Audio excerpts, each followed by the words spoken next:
Et ben voilà, on est revenu dans le même champ qu'au mois de décembre.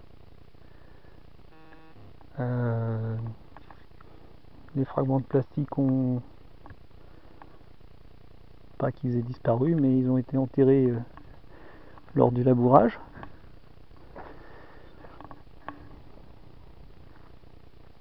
Voilà, il y a du plastique neuf. Je vais vous faire un petit panoramique.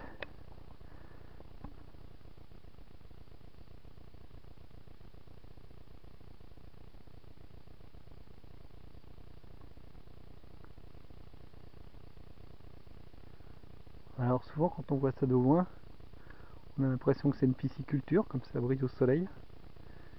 Mais en fait non, c'est du maïs. Voilà, du maïs sous bâche. Donc on a une bâche plastique qui fait un peu plus que double de la largeur. Voilà, et puis là on a 40 cm sans plastique. Tiens, si là il y a des fragments de plastique. Je sais pas s'il est visible celui-là. C'est du vieux plastique qui est encore enfoncé dans le sol. Donc voilà, on a 40 cm sans plastique. Et puis 2, 4, 6,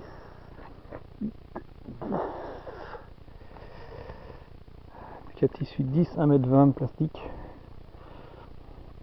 C'est-à-dire 12 16e de la surface qui est couverte de plastique.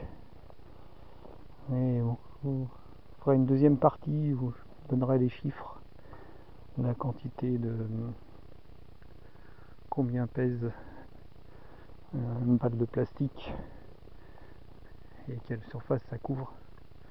Donc la consommation de plastique à l'écart, de mémoire c'était entre 30 et 50 kg. Voilà, donc c'est chaque année. Chaque année on rajoute, tiens là on a du beau vieux plastique. Ouais, il en reste ici, il en reste en fait.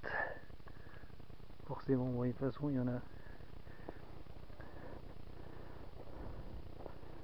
Il y a un terrain qui est comme ça, quand on creuse, dès qu'on gratouille le sol pour faire pousser des légumes, je fais du potager. Dès qu'on gratouille le sol, on tombe sur des lambeaux de plastique.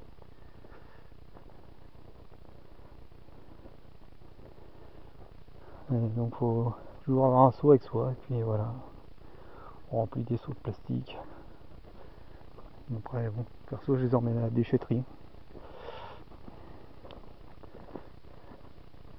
Mais bon, de toute façon, à la déchetterie, je sais pas trop ce qu'ils font avec. Peut-être qu'ils enterrent ça dans un coin. C'est beau, hein, ça brille. Là, on dirait coucher de soleil sur la mer.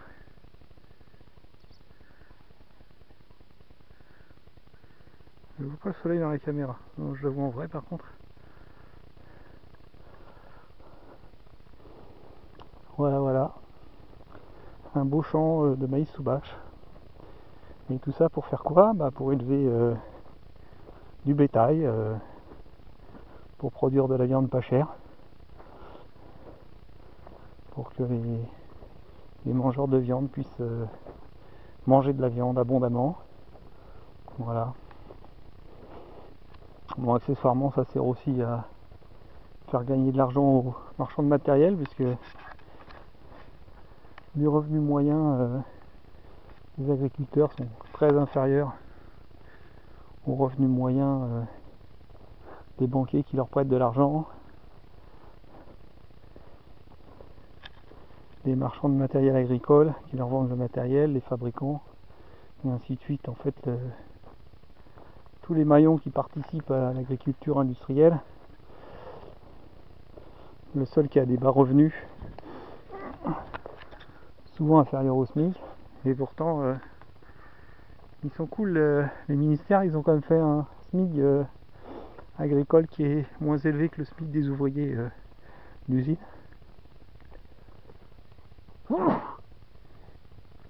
Ce qui fait que les ouvriers agricoles, et puis éventuellement même ceux qu'on appelle les exploitants agricoles, ceux qu'on appelait avant des paysans, qui sont devenus ensuite des agriculteurs, puis des exploitants agricoles, grâce aux novlangues politiquement correctes, au langage eurocompatible, comme on nous avait dit un jour dans une réunion à la Chambre d'agriculture sur les installations agricoles hors normes, les gens qui veulent faire de l'agriculture paysanne sans faire ça à plein temps, en tirant un petit revenu, parce qu'on vit très bien avec peu d'argent si c'est un choix de vie, si on est bien organisé. Enfin voilà, c'était pas euro-compatible notre projet d'agriculture différente. Mais bon, là on est dans l'agriculture, là on a un champ qui fait, oula, ouais, on a au moins 15 hectares de maïs d'un coup là. C'est joli, enfin c'est joli. Voilà. Tout ça pour engraisser des cochons qui sont enfermés dans un hangar. Je sais pas si on voit ce bâtiment qui est là. Voilà, c'est un ancien bâtiment d'élevage. Voilà, des cochons qui sont enfermés dans un hangar, ça pue. Après on fout l'usine dans les champs, ça pue. Puis l'odeur disparaît au bout de 2 semaines. Et puis quand on laboure le champ, ça pue à nouveau. Et ainsi de suite. Après quand les plantes poussent, on refait encore des épandages sur les plantes. De lisier de cochon donc. C'est un mélange de merde, de pisse et d'eau. On laisse ça fermenter quelques semaines sous le bâtiment où vivent les cochons. Comme ça ils respirent l'ammoniac plutôt. Bon, ça fait des trous dans les poumons, mais bon, les cochons on les tue très jeunes, alors du coup ils n'ont pas le temps d'avoir des maladies vraiment mortelles. Bon, ils ont tous un peu malades, mais bon, après on leur file des médicaments qui vont bien, et après on a des antibiotiques dans la viande. Voilà, il y en a plein dans le coin, des champs recouverts de plastique, et voilà, du plastique qui va finir en microparticules, balayé par l'eau de pluie, qui se retrouve dans les rivières. Après ça finit dans la mer, donc ça forme ce qu'on appelle des continents de plastique, qui est en fait un continent totalement invisible, parce qu'il est constitué de petites particules, de mini-particules et de micro-particules de plastique, qui ne sont absolument pas récupérables. Certaines ne sont pas visibles à l'œil nu, elles sont plus petites que le plancton.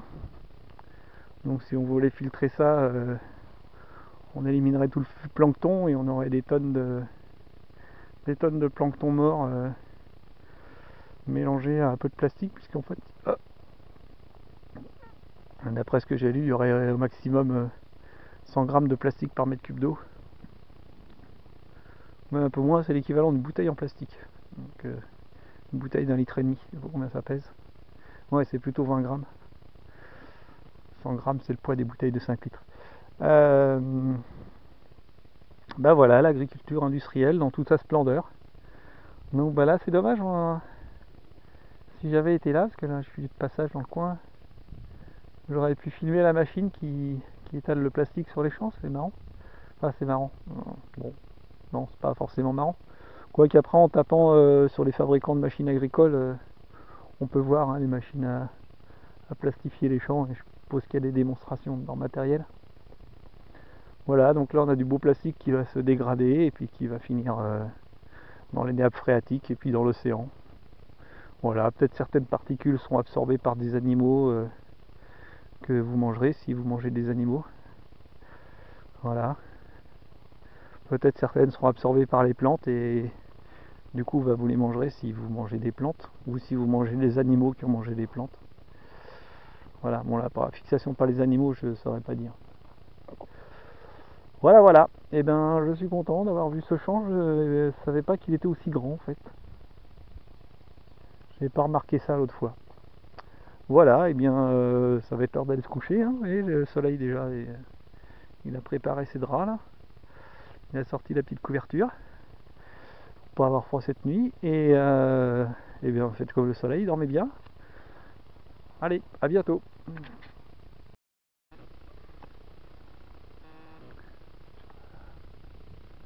Donc ça c'est du plastique de maïs sous bâche.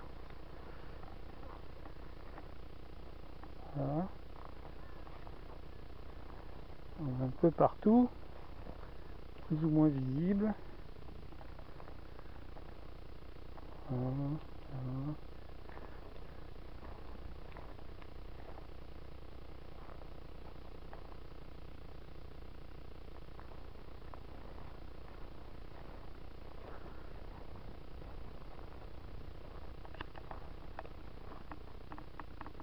Là, il y a de la lumière.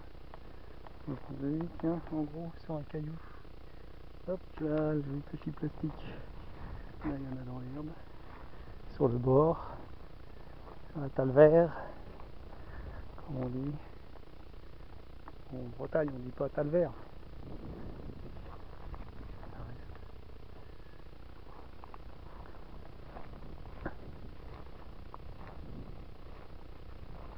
L'image bouge un peu parce que le sol est pas droit. On a du filet plastique, je sais pas trop quoi.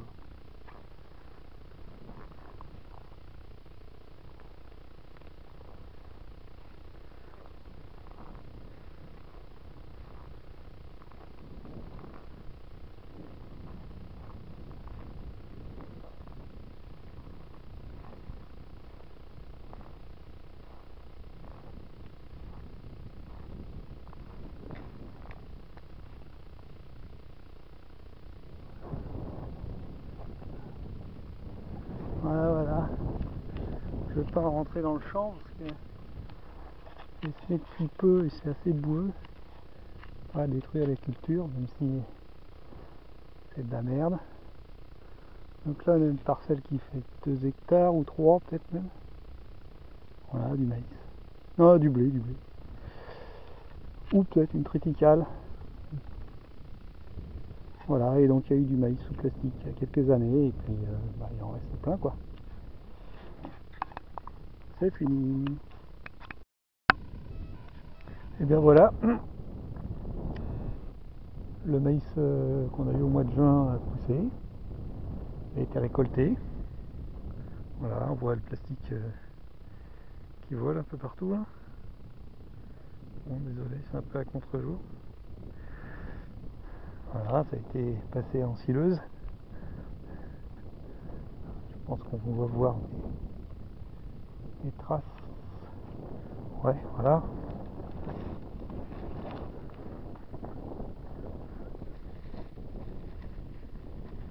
L'anciennage.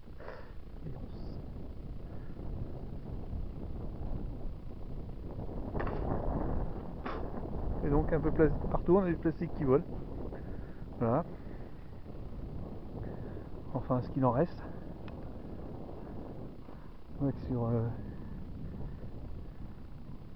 y a des grandes zones là où ça brille pas. Là où ça brille, c'est plastique. En fait, voilà, on a mis des kilomètres carrés de plastique. Et une bonne partie a disparu. C'est-à-dire que ça a été emmené par le vent, par la pluie. Voilà, tout ça, ça finit dans la mer.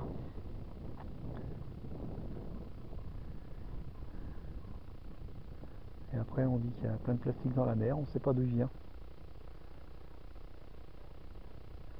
Eh ben, c'est de l'élevage de maïs pour les cochons, en partie. Enfin, la culture du maïs pour les cochons.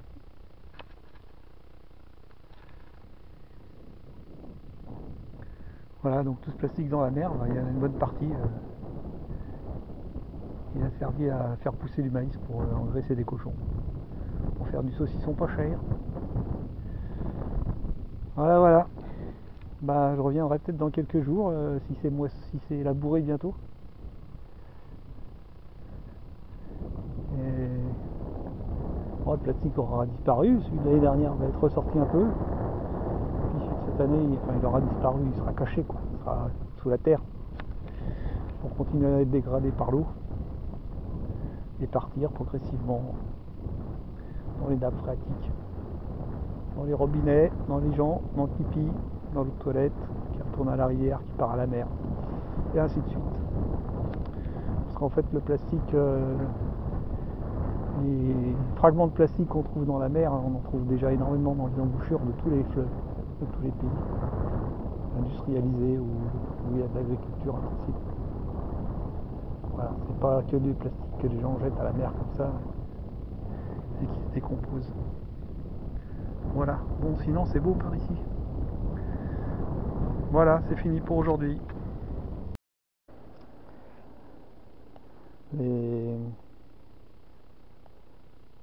Voilà, donc au lieu de produire des céréales, enfin, les céréales qu'on produit, comme on ne peut pas les vendre à des gens qui n'ont pas d'argent et qui meurent de faim, et bien avec 10 ou 20 kilos de céréales, on nourrit les animaux, on produit de la viande qu'on peut vendre à des gens qui auraient les moyens d'acheter et de manger végétarien, mais qui sont assez riches pour manger de la viande, et du coup peuvent se la payer, et donc voilà, ça permet de valoriser un produit. Tiens, voilà de l'ensilage. Je ne sais pas ce que ça va donner en vidéo, voilà. Voilà, ça a commencé un peu à se décomposer, on dirait un peu la sueur qu'on met dans les chiottes. Donc c'est du maïs haché quoi. Là je vois pas de grains. Ouais, après en même temps là c'est récolté depuis 2 ou 3 semaines. S'il y avait du grain, il y a eu des corbeaux, des pigeons déjà dû passer récupérer ce qu'il y avait à récupérer. Voilà, voilà, un beau champ. Donc là on est le 20 novembre environ. Donc bah voilà, il a plu beaucoup là ces dernières semaines. Voilà, on a une belle terre qui va rester nue tout l'hiver probablement. Donc c'est obligatoire de faire des semis, mais les couverts hivernaux c'est obligatoire a priori, mais pas toujours respecté. Et donc là bah, on a les conditions maximum pour de l'érosion, on a une terre nue. Voilà. Le vent, la pluie, voilà, ici on a comme un climat où il pleut beaucoup. Voilà, ah bah je vais vous faire voir un bas de champ aussi. Donc là on est sur une parcelle avec un petit peu de pente, on est en bas de la parcelle. Donc il y a moins de 10 mètres de dénivelé, et la parcelle fait au moins 200 mètres de long dans le sens de la pente. Et voilà, ce qui brille là, et ben c'est l'eau qui s'accumule. Voilà, et puis je sais pas si on va voir ça bien. On ne rend pas compte, voilà les trous là. Voilà ce que ça fait quand il pleut. Sur des terres, bah, les arbres ont été un peu supprimés partout, comme sur la parcelle juste avant, ou parcelle d'ensilage où il y a 15 hectares d'un coup sans un seul arbre. Il n'y a plus de haies ni rien. Et voilà, bah, quand il pleut, l'eau s'écoule et puis ça emmène tout, la terre, machin, etc. Voilà, voilà, c'est beau l'agriculture. Merci les paysans qui nous nourrissent et qui pourrissent la terre et qui nous empoisonnent en même temps. Bonne journée.